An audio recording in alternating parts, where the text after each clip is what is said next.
আসসালামু আলাইকুম। নাস্তিকরাও নবী সাল্লাল্লাহু আলাইহি ওয়াসাল্লামকে বিক্রি করে খাচ্ছে কিভাবে? তাহলে চলুন শুরু করি। আজকাল অনেকেই নিজেদের বলে নাস্তিক, ধর্মহীন, বিজ্ঞান মনস্ক। তারা বলে ধর্ম মানুষের কল্পনা, নবী শুধু ইতিহাসের চরিত্র। কিন্তু আশ্চর্যের বিষয় হলো এই তারাই আজ সবচেয়ে বেশি নবী সাল্লাল্লাহু আলাইহি ওয়াসাল্লামের নাম বিক্রি করে খাচ্ছে। আপনার মনে প্রশ্ন আসতেই পারে, এটা কিভাবে সম্ভব?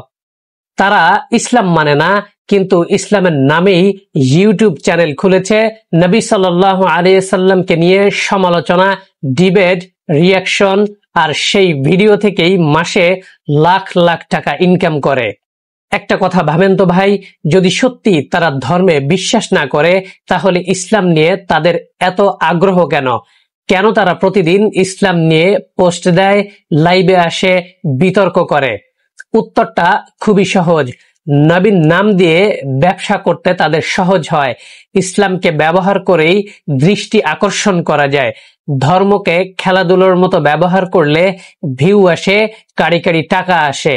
উদাহরণস্বরূপ, একজন ইউটিউবার আছে, প্রকাশ্যে বলে সে নাস্তিক, কিন্তু তার চ্যানেলের 80% ভিডিও ইসলামের বিরুদ্ধে।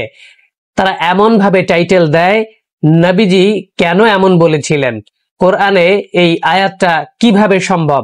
এই ধরনের টাইটেল থাম্বনেল দিয়ে তারা ভিউজ বাড়িয়ে কারি কারি টাকা ইনকাম করে।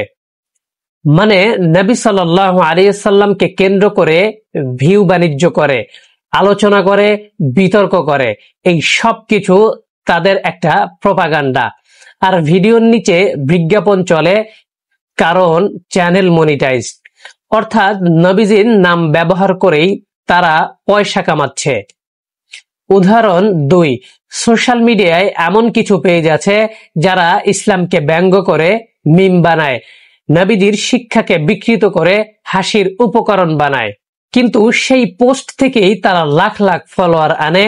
তারপর paid promotion, brand deal, sponsorship সবকিছু চলে নবীজির নাম বিক্রি করেই।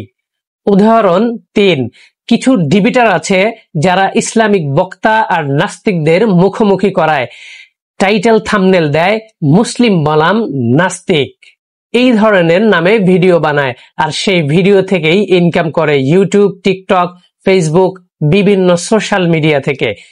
একজন বলে আমি আল্লাহতে বিশ্বাস করি, আরেকজন বলে আমি বিশ্বাস করি না, কিন্তু শেষমেশ ইনকাম করে কিন্তু সেই নবী সাল্লাল্লাহু আলাইহি সাল্লামের নাম থেকেই। এটাই হলো ভণ্ডামির চূড়ান্ত একটি রূপ। একটা বিষয়ে ভেবে আমি খুবই আশ্চর্য হই, নবী সাল্লাল্লাহু আলাইহি সাল্লাম দুনিয়া থেকে বিদায় নিয়েছেন আজ থেকে প্রায় 1400 বছর আগে, কিন্তু এতদিন পরও আমাদের নবীজি এখনো কত প্রাসঙ্গিক।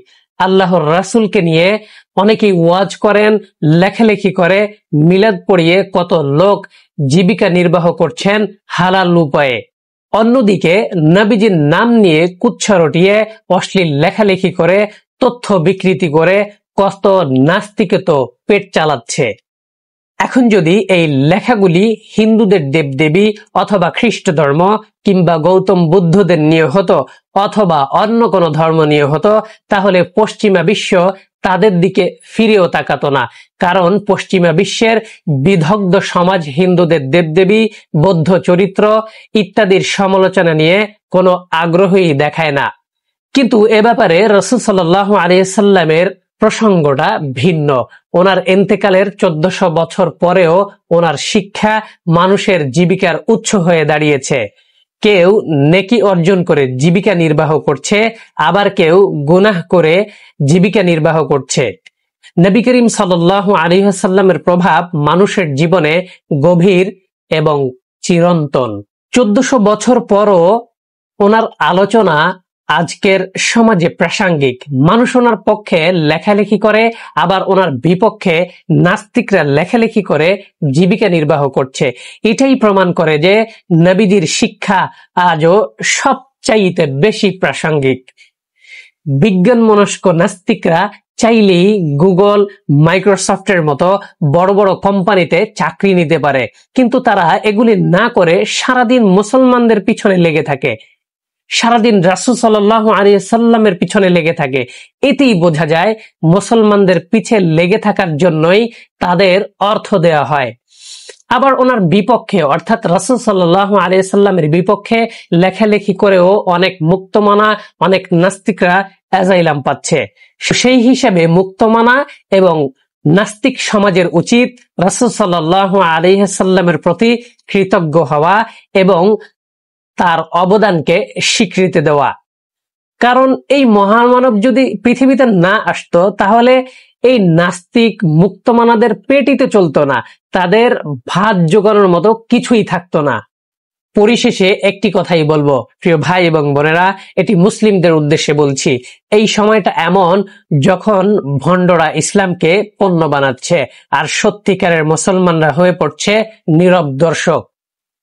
একটা কথা মনে রাখবেন প্রিয় ভাই এবং বোনেরা, নবী সাল্লাল্লাহু আলাইহি সাল্লামের নাম বিক্রি করা নয়, নবীজির নাম রক্ষা করাই একজন মুমিনের পরিচয়। তাই আসুন আমরা আমাদের কলম, কণ্ঠ, সময় আর সামর্থ্য সবকিছু নবীর পথে ব্যয় করি। কারণ যিনি উম্মাহর জন্য রক্ত, ঘাম, অশ্রু দিয়েছেন তার প্রতি কৃতজ্ঞতা দেখানোই আমাদের ঈমানের নিদর্শন। আল্লাহুম্মা সাল্লি ওয়া সাল্লিম আলা নাবিয়্যিনা মুহাম্মদ সাল্লাল্লাহু আলাইহি ওয়াসাল্লাম। জাযাকুমুল্লাহু খায়রান।